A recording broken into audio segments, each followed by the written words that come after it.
کبھی کوئی خطا ہو جائے، غلطی ہو جائے، گناہ کا صدور ہو جائے اور انسان فوراً توبہ کر لے، فوراً رجوع کرے، پشیمانی اسے ہو جائے، عزم مصمم کر لے دوبارہ میں نہیں کروں گا، تو اللہ بخش دے گا۔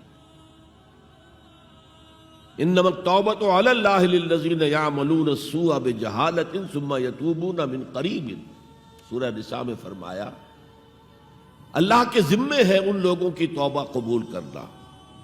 انما التوبۃ علی اللہ، اللہ کے ذمے ہے۔ جو کہیں غلطی سے، جہالت میں، نادانی میں، جذبات سے مغلوب ہو کر کوئی غلط کام کر بیٹھتے ہیں لیکن فوراً توبہ کرتے ہیں، اللہ کی جناب میں رجوع کرتے ہیں، فوری توبہ اگر ہو جائے تو فوراً اللہ تعالیٰ کی مغفرت جو ہے ڈھانپ لیتی۔ لیکن اگر مستقل طور پر کسی ایک معصیت پر بھی ڈیرا ڈال دیا جائے، مثلا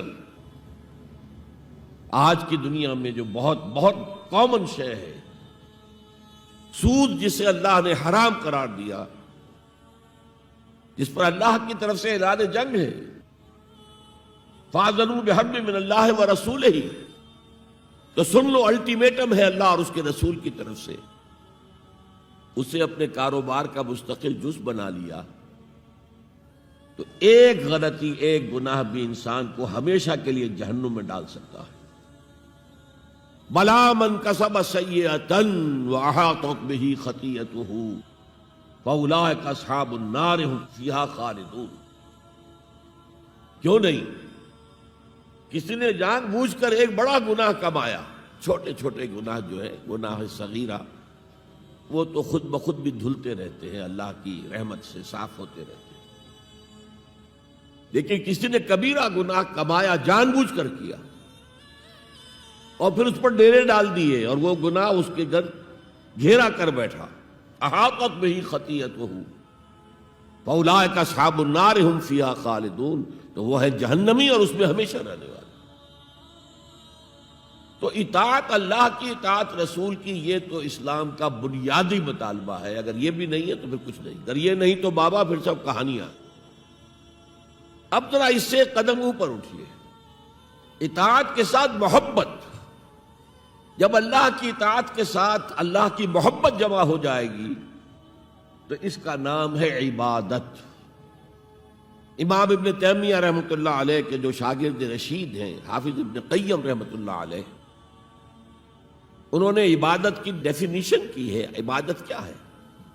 العبادت تجمع اصلین، دو بنیادی چیزوں کو جمع کرنے سے عبادت وجود میں آتی ہے، غایت الحب وغایت الذل والخضوع، حد درجے کی اللہ کی محبت اور حد درجے میں اللہ کے سامنے گویا کہ پست ہو جانا، جھک جانا، بچھ جانا،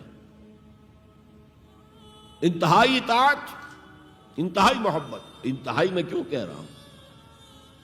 سورہ بقرہ کے 20ویں رکوع کی پہلی آیت ہے، والذین آمنوا اشد حبا للہ، اور جو لوگ صاحب ایمان ہوتے ہیں وہ شدید ترین ہوتے ہیں اللہ کی محبت میں۔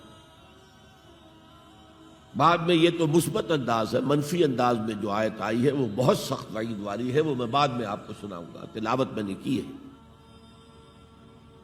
فارمولہ یہ ہے، اللہ کی اطاعت جمع شدید محبت برابر ہے عبادت کے، اور یہ عبادت جو ہے ہمارا مقصد تخلیق قرار دیا گیا۔ سورہ زاریات کی یہ آیت آپ میں سے حضرات کے علم میں ہوگی، وَمَا خَلَقْتُ الْجِنَّ وَالْإِنسَ إِلَّا لِيَعْبُدُونَ، میں نے جنوں اور انسانوں کو نہیں پیدا کیا مگر صرف اپنی عبادت کے لیے۔